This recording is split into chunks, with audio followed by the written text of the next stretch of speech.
How about now? We got you. All right. It's like I've never done this before. Welcome. If you Here, I'll want to turn on my video. Oh, I'm really close. Well, thanks for having me. Oh, You went quiet again. we can't hear you now.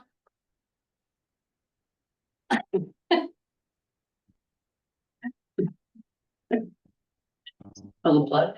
Put your 10-year-old in there to show you. Yeah. Is there a phone? That would be me. Is there a phone option? Yeah, there is a phone in option. Yeah. I mean, at this point, you could keep the space and just call into you. Oh, there you are. There you are. Oh, Oh, no. almost.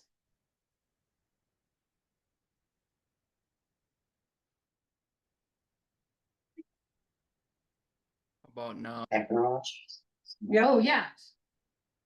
can hear you now. Don't move.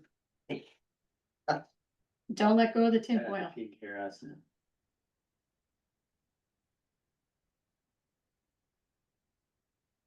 How am I doing? Yeah, we Good. got you. You can hear me? Yeah. Okay. No, Can you hear us? Oh, my gosh. no, Not what happened, what's it doing? no.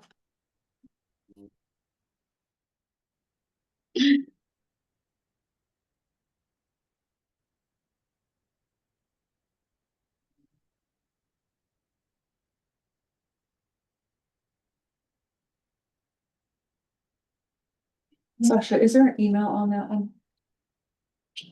I just realized Charlie needs his PowerPoint to pull up on there.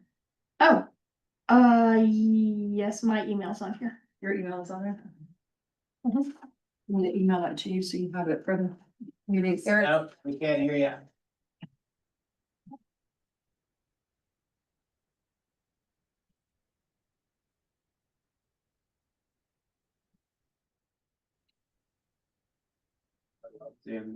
Mm-hmm. Yeah, when technology works, it's fabulous. Like being able to do this. It See, doesn't. I can hear you guys. How am I now? Now we We're can good. hear Man, that's why I'm an accountant, not an IT specialist. you. I'm still good. Yep. Yes. Awesome. I'll start over. For those who don't know me, Yep, you just died. Wanna recall? That's-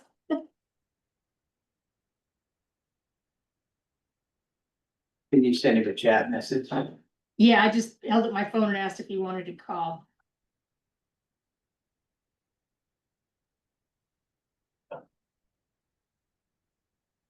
See if that works.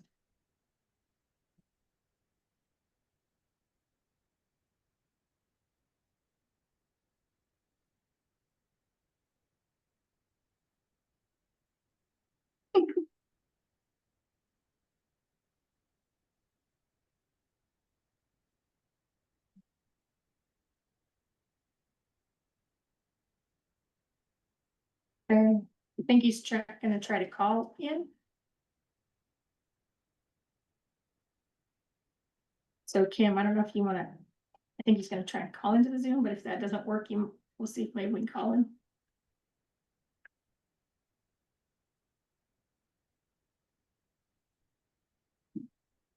See if it gets.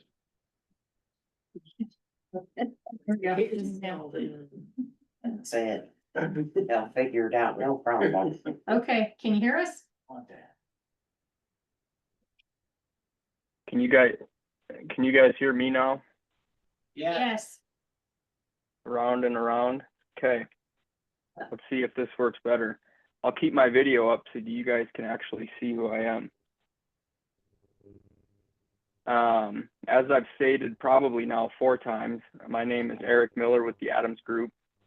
This was our first year working with the authority. I'll caveat, we're still in kind of our draft format. Like I told Kim, these are final drafts. Nothing's going to be changing. It's just a matter of us getting through our final quality control review, which I'm expecting to probably come down either today or tomorrow. So knock on wood, by the end of the week, you'll have final reports, final financial statements in your hand. We can get everything uploaded to the state. I'm going to keep it to probably a 30,000 foot view, and we'll let you guys jump in, ask me any questions, comments, or concerns that you may have. One report I don't believe I have provided to Kim, as it usually comes through at the conclusion of the audit, is kind of our required communication to governance. And really what this is it's the highlights of the audit process. So you guys will see this once we issue and finalize the report. And again, if I'm going to keep it high level, this is probably even more high level. You know, accounting is not an exact science. There are numbers within your financial statements that we consider to be estimates. For example, one of them might be depreciation expense. This number can fluctuate from year to year. And so that's why in our world, we consider those to be estimates. So just be cognizant of, it's not always an exact science. There are numbers that we deem materially correct, but they can significantly change from year to year. No difficulties, no disagreements with management.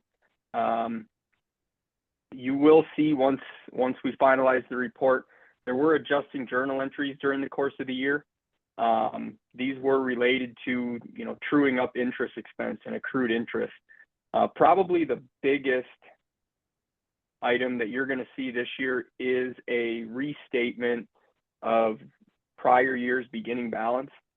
And essentially where this came from is during prior year audits, when the assets got transferred from the town to the wastewater authority, they kind of began a new depreciation cycle. And in looking at the prior auditor's work papers, at some point in 2018 or 2019, he more or less was using the incorrect useful lives of the assets. And so what that did is it more or less, it understated the deficit that the KWWA has. Ultimately, there was about $80,000 more of depreciation that had been missed over the course of the last 2 or 3 years. And so what you'll see is on PDF page 5 or page 5 of your financial statements, you'll see kind of that broken out. And then there'll be a reference back to footnote 8, where you can kind of see what the ending balance was last year, what the restatement is this year, and then ultimately what that kind of restated beginning balance is. And that's probably, for purposes of this year's audit, probably the biggest change that you're going to see within the financial statements. With that all said, once we get our opinion issued, similar to how it's been in prior years for the authority, it'll be, you know, unmodified, clean opinion. So again, I think that kind of goes back to the work that you guys are doing as a board and as a management team, and just kind of making sure that the operations of the authority, the finances of the authority, are being managed in an appropriate manner. One of the comments that you might see in the governance letter is just the importance of board involvement. I mean, you've got a small finance department, a small team, a lot falls on Kim's shoulders. And so I think we just want to emphasize the importance of kind of the board review over disbursements, cash receipts, is ultimately the board's kind of that last line of defense, speaking of kind of the transaction cycles and kind of that second set of eyes related to the review process. Other than that, there's really not a lot of changes. As you guys all know, the authority functions off of user charges for water and wastewater. Ultimately, those came in probably about $800,000 under budget this year.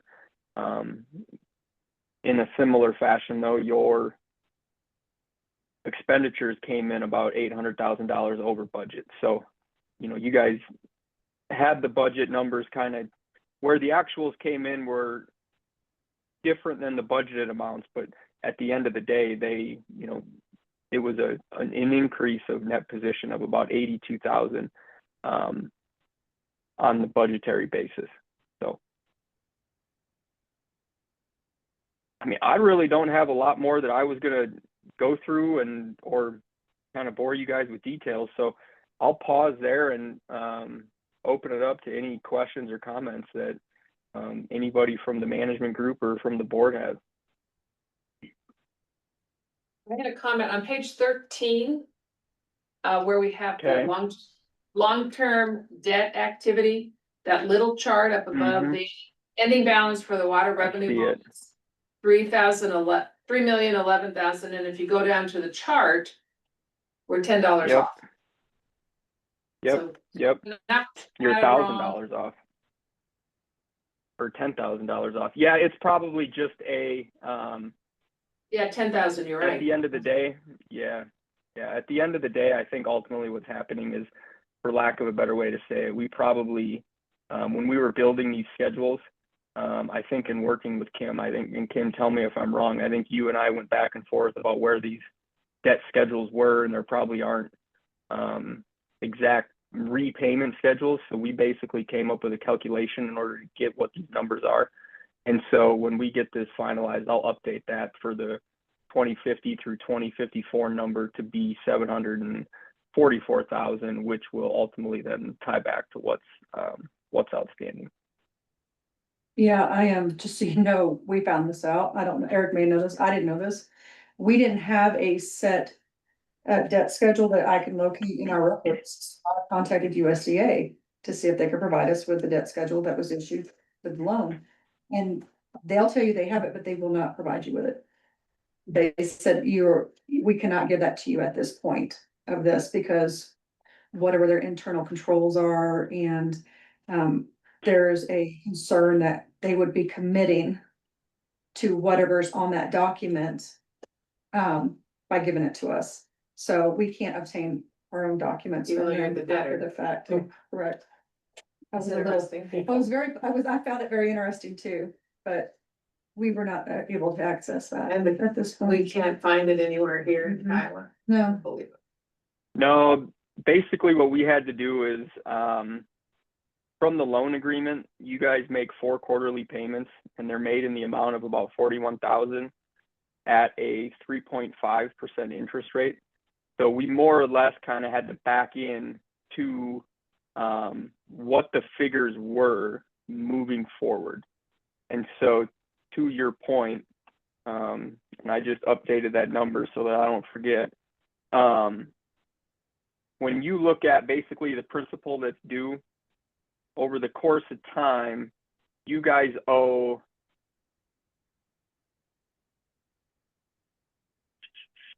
let me get my numbers straight here. You guys owe about $163,000 over the course of the next couple fiscal years when it comes to these payments. And so we basically kind of just had to back into what those numbers are, and in order to get it to agree with kind of the ending balance. So we basically took all the payments that you guys made during the course of 2024, and then kind of created these schedules to ultimately get to a point where the bonds will go away or be fully retired in 2054.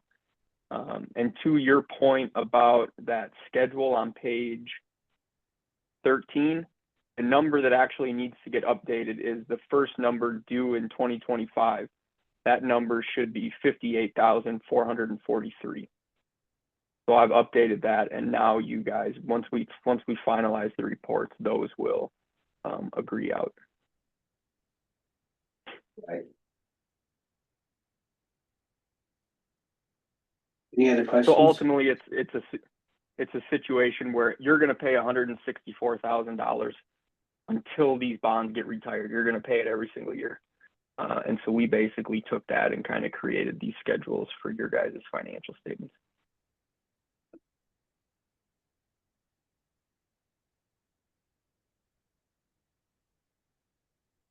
Any other questions? Nope. Think we're good. I think we're good. Awesome. Well, I appreciate your guys' time, and Kim's got my number, so if anything comes up, feel free to give me a call. Otherwise, like I said, we'll be getting this, knock on wood, out the door by the end of the week. When's it due to the state? End of June? July. End of July. We got it to Bobby. Perfect. Right? Way ahead. We like that. County needs to take a lesson. Yeah. They're always late. Thank you for your time. Appreciate your input. Yep. Thank you. Thank you. Yeah, thank you, and we'll see you guys at 7 for anybody who's on the town one. Okay. All right, take care. You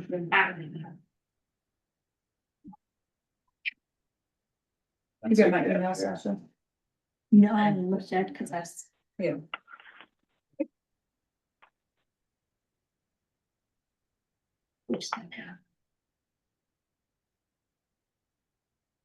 Bosch is pulling up a PowerPoint. I've invited Mr. Stevens. He's with the State Energy Department. And speak to you guys about the energy performance contracting program that they have through the state. We've been talking about, town stuff, and how the energy department can help us with these energy upgrades, that potentially could save us lots of money, in the long run. Charlie has a better way of explaining it than I do, because this is what he does day in and day out. So I've asked him to come give you a presentation on the program and what the impacts are and, processes are for the water authority. What are you doing?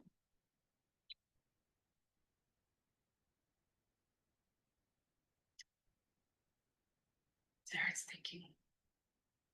No, I don't. It's not just opening. It's, you know, in pain.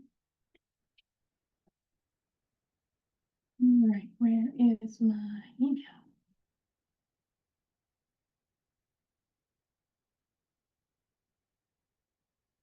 Give me. Let's try and do the AI.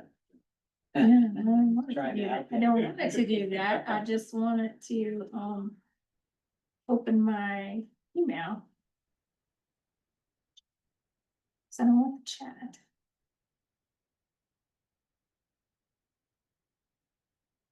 Where is my email?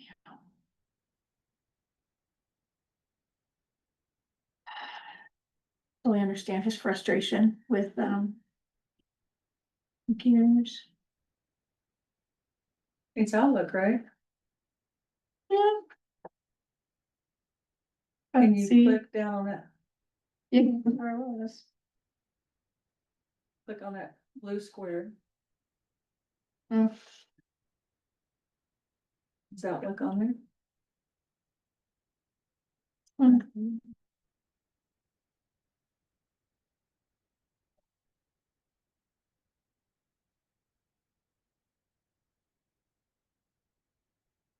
Really?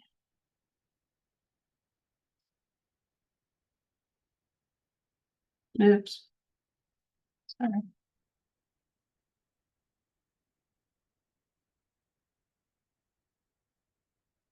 Was just open. Area is the water authority covered. Just the town of Kiowa. Just the town. Yeah. Yeah.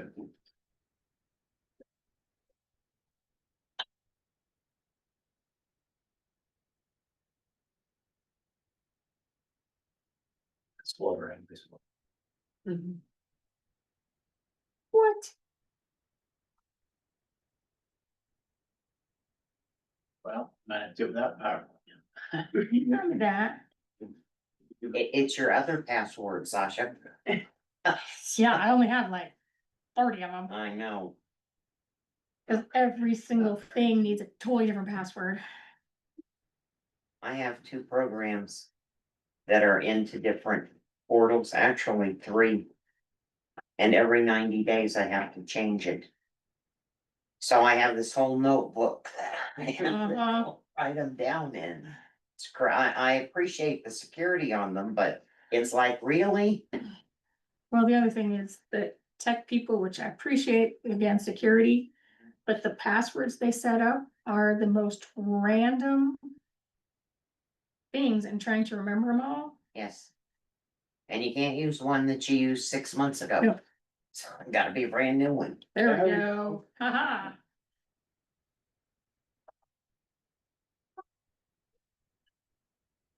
There we go. All right, big, get big. That does not look big. Okay, so do you want me to click through it as you tell me, or do you want me to? Okay, you, Or I can drive either way. yeah, that's fine too. I'll get out of your way and you can drive. How's that? A little bit smoother. Okay, enjoy. Let's rock it there. All right. All right, my name is Charlie Stevens, and I'm with the Colorado Energy Office. I've been there a little over 2 years. I'm in a group called the Sci-Fi Group, the Strategic Initiatives and Finance Unit. So that's, we just got the best acronym is all we were looking for on that one. So that was our goal. And my program is the Energy Performance Contracting Program. So here's Oren Chakravarti, my program engineer. Along with me, we started about the same time. Dylan is she's head of decarb, but she's been doing this Did you get put about up? 6 years. Yeah, she's been doing this 6 or 7 years, and she's got a vast amount of knowledge whenever we're running into issues with state contracts or anything. So I can roll through these. This is how I see you guys have a charger out here. Hopefully you use the Colorado Energy Office Transportation Group to to help you get that installed and get some rebates from it. It's a car charger out there, so, they're one of the groups that, that are in the office, other one's weatherization program, the, building decarbonization group oversees the database of all the buildings in the state over 50,000 square feet and how much energy they use. So that's their role. It's only been around about 2 years, so it's still startup mode and having some issues. And then we have a couple of people that go down to the legislature and try to get bills passed or try to prevent bills from being passed. So, the group I'm in, the last one there is, we have everything from industrial, people, cannabis people, geothermal, and building electrification, so that we cover everything else that the energy office does. Our program's been around 28 years.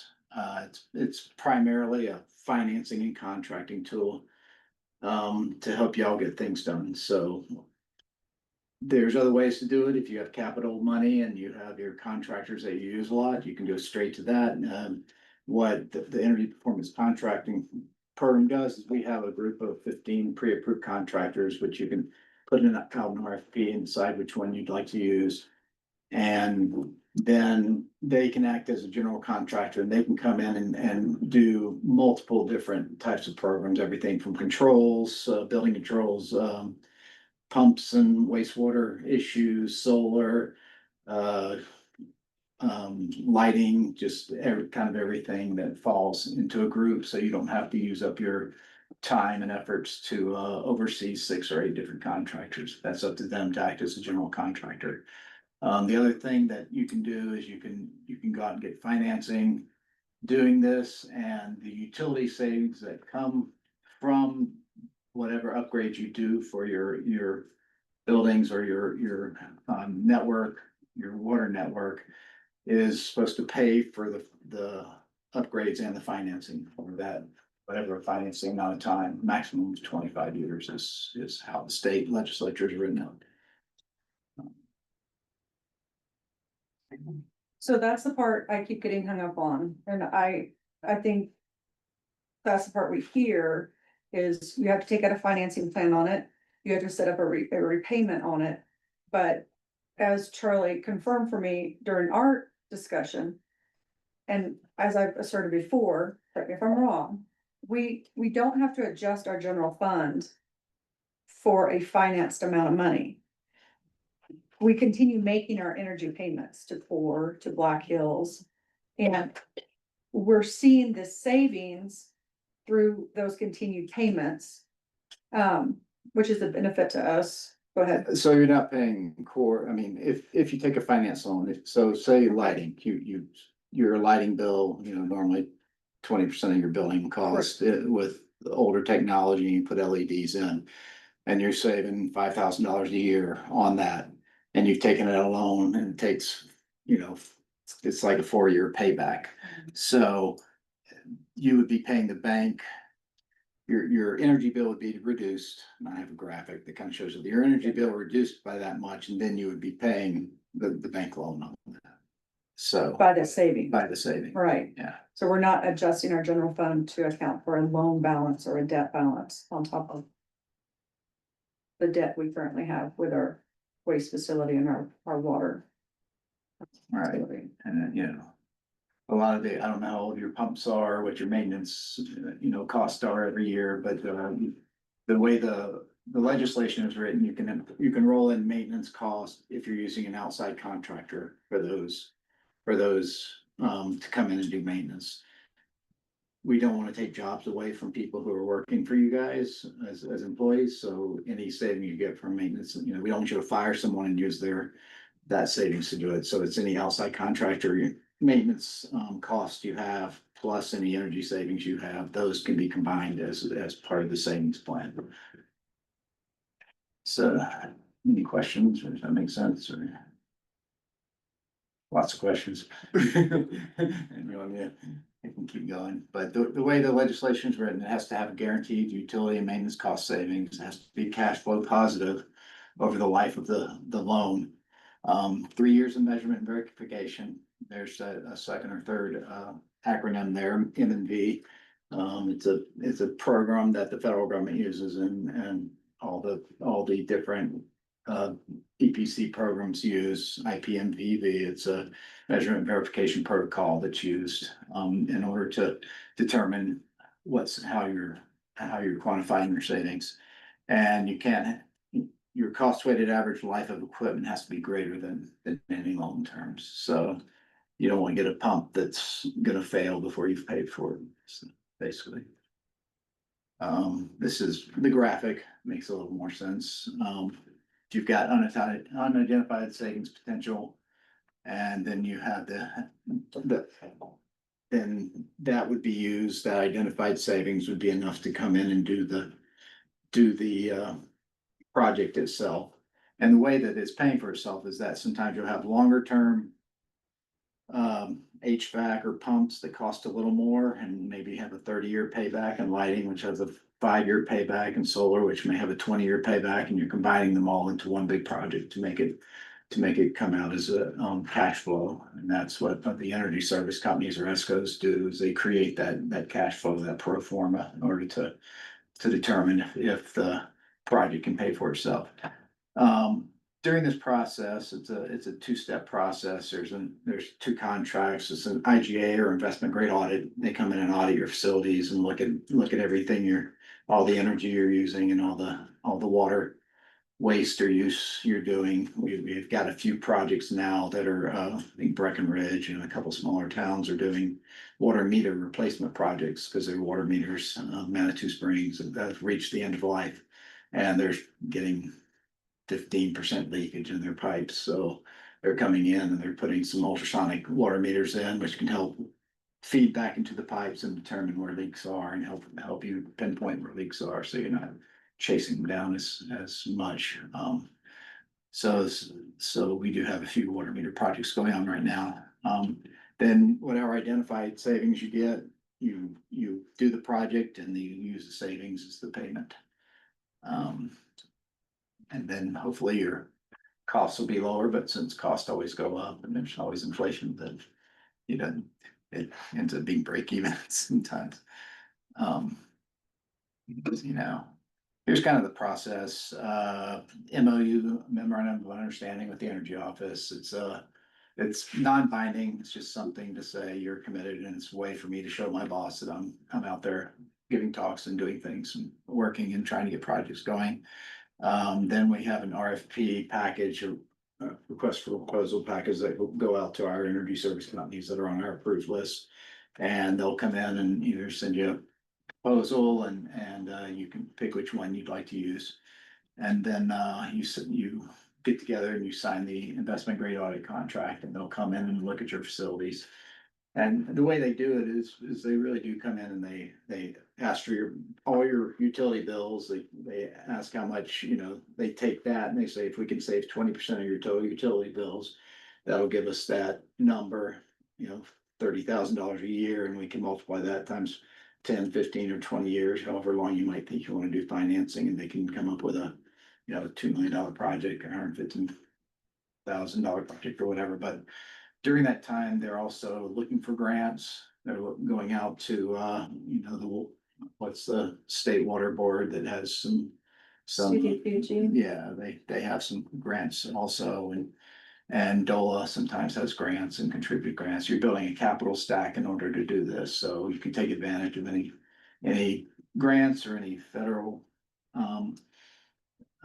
grants that are out there. That right now, the primary one is the ITC grant, or on taxes, where they'll give you, the IRS will give you payments for things like solar and geothermal. It's usually limited to that, but you guys sound like you've been working with the USDA and other things, so sometimes there are some USDA grants. Of course, none of us know where those are gonna be this anytime soon, so that's where that issue comes in. But and then after the investment grade audit, they figure out the project and the project scope, and you guys decide what items you want in that project and what you need done, catch up on maintenance, or get new solar, or to pay for any energy, or whichever way you want to make a project go, and then you will sign a second contract, the energy performance contract, in order for them to come in and do the construction. That's the construction contract. If you don't want to move forward at that point, you can just pay the IGA fee and stop and say, we don't have the money, or we don't want to move forward, or thank you for identifying where our waste may be, but we don't see a path forward at this time. Actually, in the IGA thing, there's certain milestones, 30%, 60%, 90%, and if you see that nothing's moving forward at the 60% stage, you don't even have to pay the IGA fee. So they're doing it at risk. The energy service companies are doing it at risk up to that point. Once you go beyond the 60% phase, then you would have to definitely pay their fee, because they're writing up a report and putting in the effort to create the project. So What type of fee is that? I can get to how much. So. And at the end, they implement it, and at the close of construction, then that's where the measurement and verification timing starts. And for 3 years after that, if you're paying all cash, we have some, I think Boulder's doing a solar project, CU Boulder doing a solar project right now. They're paying all cash. They don't have any financing, and they're not gonna include MMV in their contract. But if you get financing, the state requires you to get measurement and verification to make sure you are seeing the savings. If you don't realize the savings, then the energy service company has to write you a check for the difference. Which does happen occasionally, but not very often. So this is primarily set up as a buildings program for small towns, universities, large towns. Denver's done quite a few of these. Boulder's done a few, but we have the pricing here is based on square footage and distance from the capital. You guys are, under, right around under 75 miles, or right around 50 miles from the capital. So you would be paying the first column, or first row, and then you're probably under 250,000 square feet. There's this little smiley face on the right, this audit pricing, typical spaces to be negotiated after notice of awardee. So things like street light replacements, water meter replacements, and everything, those come in, you're not gonna take the square footage of the town and pay this 25 cents a square foot for that. This is primarily set up as buildings, but we do have special projects like stadiums or things that don't have heating and cooling. So they would work out a price. The water meter projects we've seen they usually are paying for the pre-testing of the current water meters to see how much off they are, if there are 5, 10, 15%. And then they would bring in a contractor to come in and take a few meters out, take a certain percentage of meters out, check them, test them, and then you're paying that fee is what that IGA price would include. So water projects we started doing those because there was a need for them, but they fell out of the scope of the original creation of the program. So it's kind of this hasn't been set up specifically to do that. It's a single procurement contract for all the design, engineering, installation, startup, and MV. So that's the EPC construction contract. The IGA contract is like a study project formation contract. It's a little, different than design bid build, where you maybe get a design engineer or architecture firm, and then you get a separate contract to do the build. So this is separate, where you have the same energy service company create the project and then build the project. And they have to make it, generate positive cash flow by at least $1 a year. It's got to have the guaranteed energy and maintenance cost savings, promotes local workforce and economic development. That check mark means that if you have contractors in the area you want to use, because people may not want to, you've had experience with people driving out from Denver and you didn't get good service from them. If you have local people, then you can ask the energy service company to use those guys as long as they meet their qualifications. So they're not flying in people from out of state or whatever to do the project. So you can kind of work it how you want to use your local workforce. Though what Oren and I do is we review the reports, the IGA report, the contract. the contracts, the M&D report and things like that. So we're there to help support Kim, promote the program and just, try to help you guys as best we can. We're hitting near the end, so I think this is it really. So, in the energy office, we like to point out some of the grants we have right now. So we do have the EV grant program going on and that's one of the few grants left. We had a few more a couple of years ago, but as you'll probably know, in the state's about 100 million over budget, so they aren't coming out with new grant programs for at least this legislative session, and probably not next legislative session either. So, and that's it really.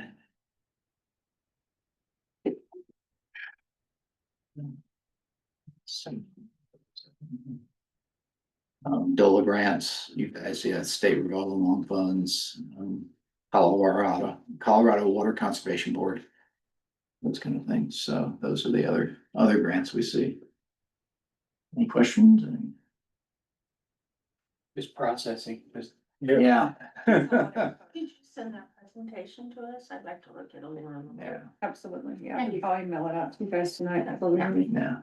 I know, that's why I had him come in, because I'm like, Charlie, I need you to put this forth to them, because I can't not regurgitate it in a way that.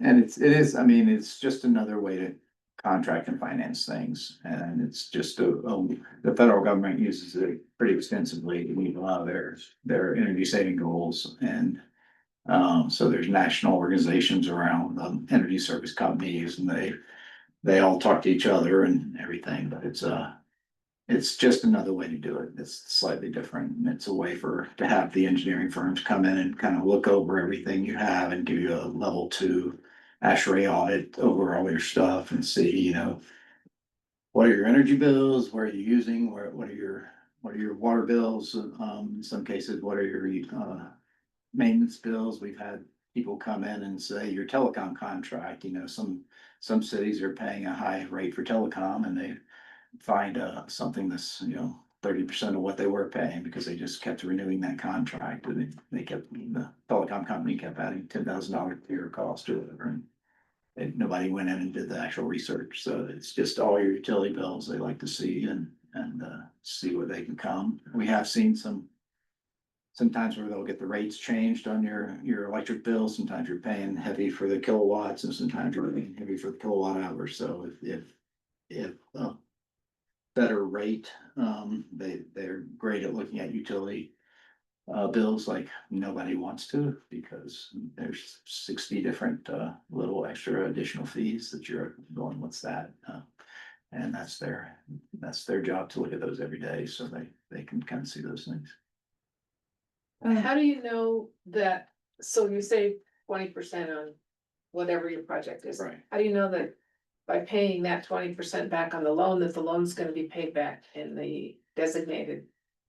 They do a pro forma, they do a whole cost analysis of how long it would take to do and what the interest rates would be. We're seeing interest rates now between about 4.25% to 4.95. I think the last few projects we've seen, we get a little better interest rate than you would get on the open market, because the banks have they use a tax exempt lease purchase, a TELP is how they put it, so that technically you're using whatever pumps as your collateral if you don't pay back. So that's kind of how it's structured, but we've never heard of anybody coming in and taking your light bulbs because they use your light bulbs as or your chiller or anything like that, because the bank doesn't want all those. The Bank of America, I think, is taken 3 or 4 in the last few loans I've seen, but they have a surety that the town's gonna be here, the county's gonna be here, the school board, the school district is still gonna be here, so you get a little better rate than you would get on the open market. Because they're trusting the energy service company a little bit, that they've done the work right, and they're trusting you guys that y'all are gonna be here, and we're the middle man, the energy office is the middle man in our review, so. So they'll do the audit first and identify what our deficiencies are, where we would have Potentially say. potential savings. Yeah, And that's at no cost to us. no, that's where the IGA cost comes in. Okay, The first contract is at 25 cents a square foot, and whatever extra y'all are looking at. I don't know what your, deferred maintenance issues are. Are they large, small? Do you have a feeling, or is it kind of, we stay in a knee-jerk reaction all the time. yeah, so. Yeah. Yeah, if you don't wanna get Kim a heart attack. This is all about Yeah. stress relief, no. Yeah. New problems always show up, so it doesn't matter, doesn't seem to matter. Every day for us. Yeah. But, yeah, it just helps get, the thing I like about it is that it does two things. It gives you that comprehensive look. It's looking at it through an energy lens, but it gives you that comprehensive look of everything. You think of the city of Denver with, well, 1,500 buildings or 1,200 buildings. And does the library people know what the Wellington Web building is doing or whatever? Is the whole, one guy's trying to oversee that whole thing or whatever. You're in a different situation. We do have some of the ESCOs. I haven't seen too many small towns. We're talking Hugo right now. There's one or two others of small towns.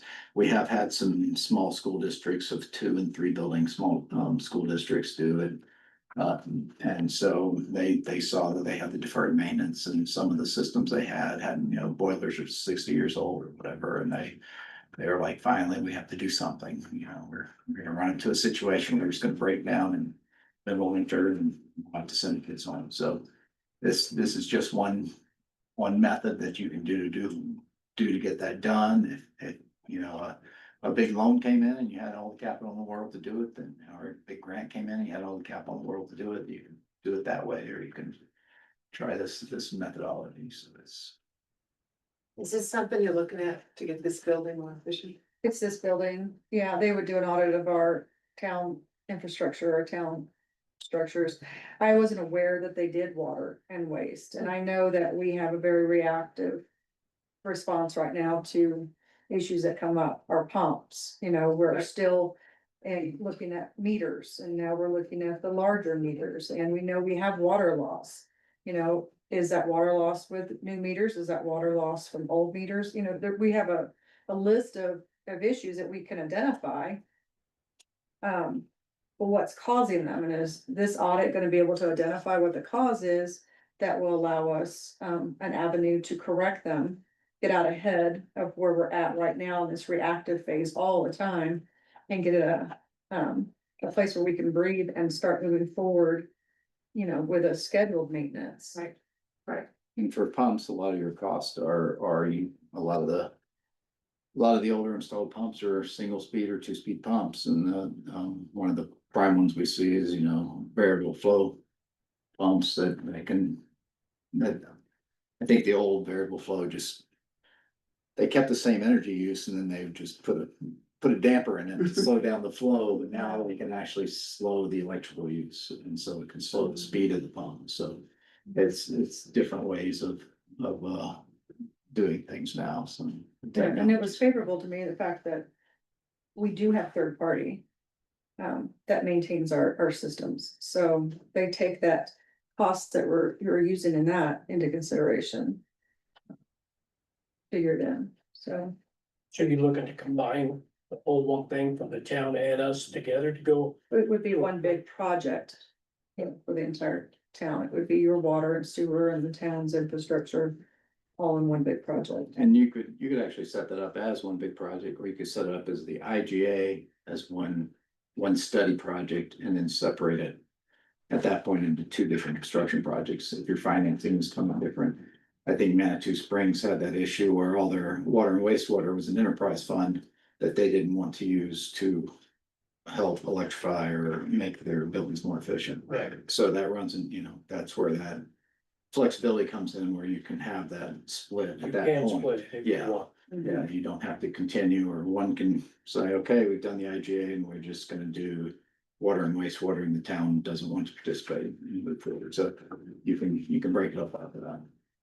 Sounds like there's quite a few options, Yeah, and then we have qualified people making these decisions or analyzing what the Yeah. problems could possibly that you might not even think about. Yeah. Or be able to, sounds like a very good project. I mean, to have them come in there and figure out what the problems are. Yeah, it has a, you know, a good bit of flexibility and it also, I think, decreases your risk.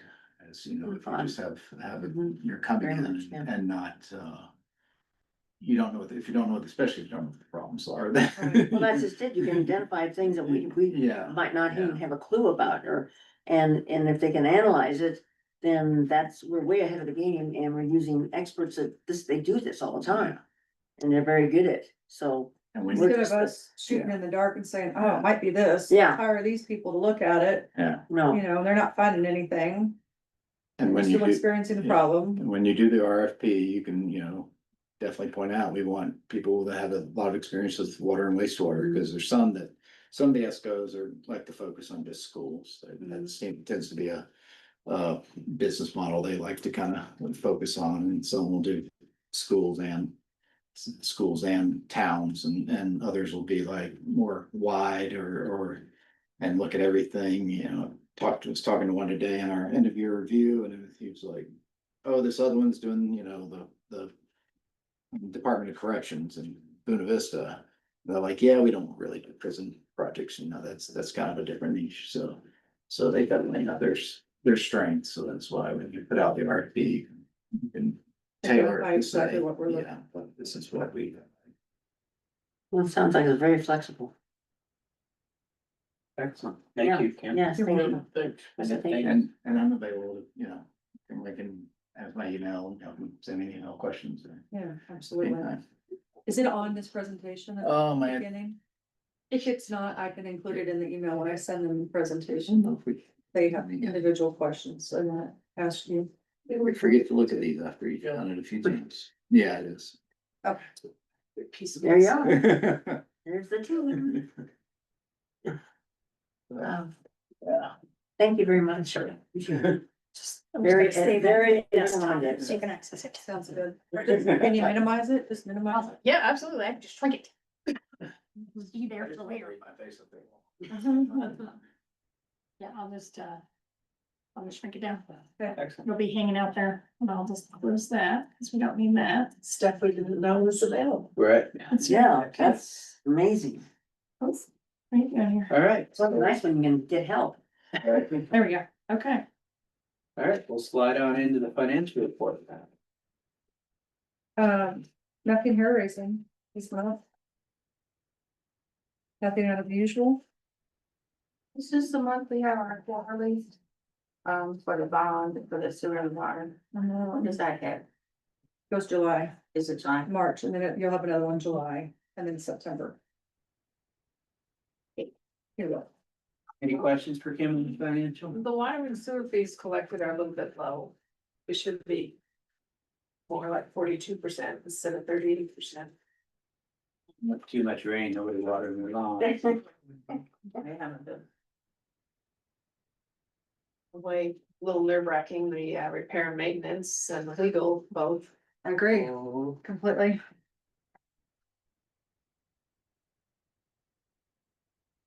We haven't really had any irrigation going at all. People are not watering at all. Free water is best. I haven't even turned senior housing on, and that's one of the biggest ones you have every year, Yeah, so. Yeah, I was gonna say, you haven't called yet to say. we haven't even turned on sprinklers in parks. Or here, we haven't turned on the town's irrigation. Our net operating income is low. $774 after 5 months. I have some income or some interest, but.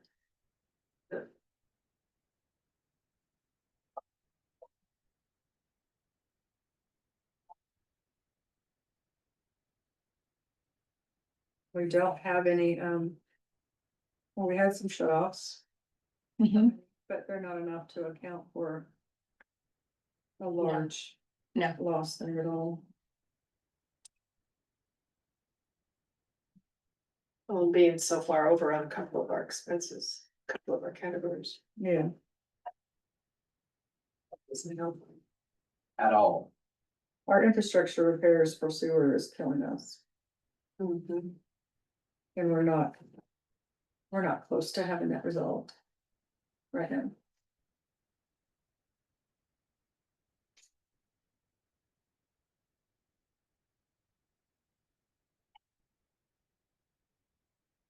You did end up going over a legal this month. With, I think it was a small bill we got from Setter. Cause they did some work for us last month. And they responded to auditor questions. So it was a minimal bill, but it was enough to send us over the budgeted amount halfway through the year. Yeah.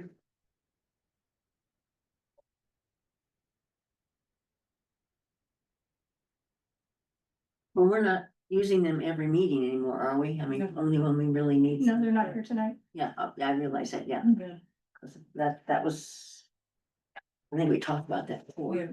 Your specific use supplies, account 6740, you're at 81% there, but that was the order of budgeted meters for this year. We did have a meeting with Paul, last week and well, the majority of the meters left to be installed are all the large ones, the expensive ones. So those will not be considered this year. We're gonna look at those on the budget next year. So your letter that you sent out, to people about doing the meter replacement, Those are the ones we have meters for right now. okay, those are, Yes. was it Those are all residential? Yes. Yes, All right, okay, or they're small ones, yeah. okay. And how many more of those do we gotta install? Well, I that's, don't remember, that's, Not quite oh, to was it like, 100. yeah, it was close to, yeah. 109 left of those Yeah, and for I'm, residential. there'll actually be letters mailed out today, well, for tomorrow. But some of those are large ones, was it 109 overall? I think it's 109 overall. Yeah. Yeah, The The residential smaller ones, ones. yeah, I don't remember exactly, I'll have to look at the Yeah. invoice and see exactly how many Paul got in, they're Yeah. at, So what happened in that letter? It said that they were supposed to call to make the appointment. yes, So what if they don't do that? I mean, they have to, I highlighted. it's ma- Well, I know it's and underlined mandatory. I Mandatory, understand it, but. Yeah. I mean, it's like you left it, instead of you setting up a schedule saying, this is how it's better for us to do it in a certain manner or a certain, schedule. Then that would be, I would think that'd be a little easier, and then at least see if they could match that schedule, like they could be there or whatever. needs to yeah, be we're there. gonna work with everybody as much as we can, Yeah. Paul will make himself available as much as he can for the schedules that people need. A lot of those are located inside the residence. Right. They're buried underneath the ground. There's various issues with. there's a couple there A lot that of we them. dug up. I was just thinking that maybe if you approach it with a schedule and see if it worked for them. And then that kept you moving along in the same area, you know. So we aren't setting that schedule, Paul's setting that schedule. Okay, because he's I'm- actually I'm- here. But all the ones that we have basically on the list right now are all in the same area. Oh, okay, so We, you're kind of, we've taken one area Mhm. and that's who I'm sending all the letters to. okay, So we did try to narrow it down to like one geographical section. Mhm. Be like, we're gonna start here. Yeah. So, but what we'll do is keep track of them. As he clicks them off, he's gonna let me know, cause I have to update an RBS. Sure. So that the electronic meters will read. And if I don't see some of those people clicking in, then we'll start getting more aggressive. So you're gonna contact them and Oh, make okay. sure, okay, cause I was just thinking it was kind of like, you left it up to them and it's gonna be. This is the third part of town we've done this in, so we haven't had any problem getting them done in the other parts of town. Oh, okay, Yeah, it's about the third phase, I believe, of this, so. Yeah, cause I think you were in like phase 2. When I kind of came. in. It's kind of advantageous for them because it gives a more accurate reading on what their water usage is. oh, I So it could totally potentially agree, save yeah. them money, by getting a digital meter put in there. I was just wondering, sometimes people are a little slack on responding or making sure it gets done, and when it holds everybody up. I can be cheerful and persuasive. It's a good way to put it. It's lots of smiley faces, huh? I love smiley faces. But one on your face and your face. That's right. I can be cheerful and Any other questions for Persuade. Kim? Excellent. Moving on, staff reports, Paul Grant. You're up. Hello, everybody. hello. So, the water side, we're doing good. The meters will be the next thing we'll start. I think we'll start next week, so people have time to get that letter in the mail and hopefully start calling in. If, Yep. if people Maybe don't out call, we'll, tonight. yeah, if people don't call, we'll be knocking on the doors to try and get a response. And then so far, like Kim said, everybody's been pretty cooperative so far, so I don't think there'll be too much of an issue. We will work around the schedule of the businesses. Obviously, we don't want them to shut down during their money making time, so we'll try and work around that as much as possible. Then for the wastewater, so there were two options for repairing the parts that came apart. They actually had stainless steel clamps on them, and after 9 years, those stainless steel clamps started to rot away. So the less expensive option is to replace them with stainless steel clamps, and they'll last another 19 years. The more expensive option is to do the fiberglass wrap, but that's also going to be a little more entailed as far as when the crane is there holding up the pieces, it may have to hold that one piece in place for several hours for it to dry. The last wrap we did, CNC Construction did it on the 90 that's sticking out of the top, and they recommended we let it sit overnight. So it sat for like 24 hours. So I don't think we want to have the crane out there for 24 hours, just holding that up so it'll dry. So we'd like to go with the stainless steel clamps. I did get a price already through the town. We did a PO. They're going to take 7 to 10 working days to get here. And then as soon as we get them, then I'll call Donnie to schedule the time to get in there and replace one at a time. The sewer pump, we have had some issues with, they're either an issue with the pump being rebuilt or there's an issue with the power. So John Larry said he's found a temporary pump that he can bring out to test it. If that pump works fine, then he's going to go back to the motor company that rebuilt the pumps and say, okay, you guys are doing something wrong. You got to fix this. If it doesn't work when we hook it up, then Brown Silva is already going to be on site and they're going to start going through the power to figure out what the heck is going on, why we can't get in lift station pumps going. I did try and find a lift station pump, but it's the wrong model, so it's not going to fit. So unfortunately, we won't be able to buy it. It was a used one.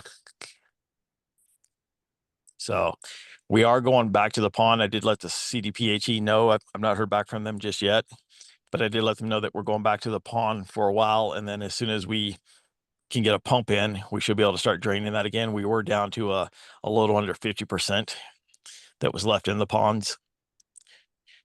So that's where I'm at. All good news, right? Yes, yeah, almost. So John Larry's going to call that company about the loaner tomorrow and see where they're at. So hopefully this week we can get that loaner in and get all this figured out. Oh, did you get that hydrant fixed, number 41 or whatever it was, that wasn't working? No, he said? not yet. I got to call TW Summit and then we'll do a PO for that one. So and get that on their schedule. They should be able to get out pretty quick. Okay.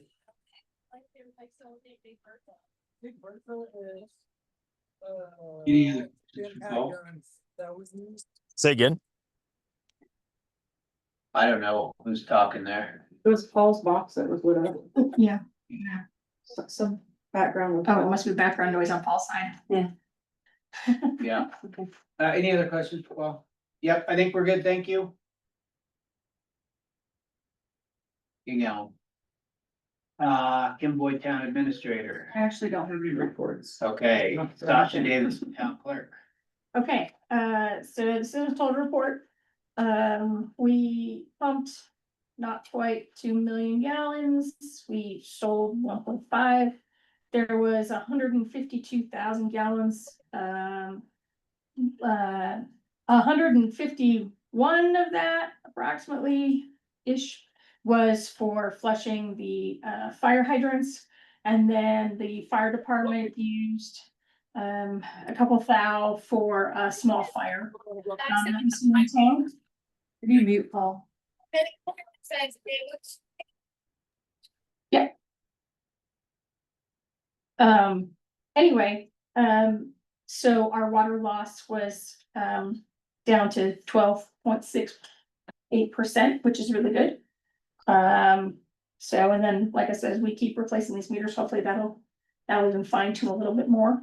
But other than that, I don't really have anything, crazy for you this month.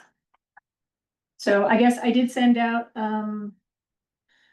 this, last month, all of my, shut-offs paid up, so no one extra got shut off. With this last bill, I sent out 7 shut-offs and 13 warning notices. I've already had 2 of the shut-offs pay.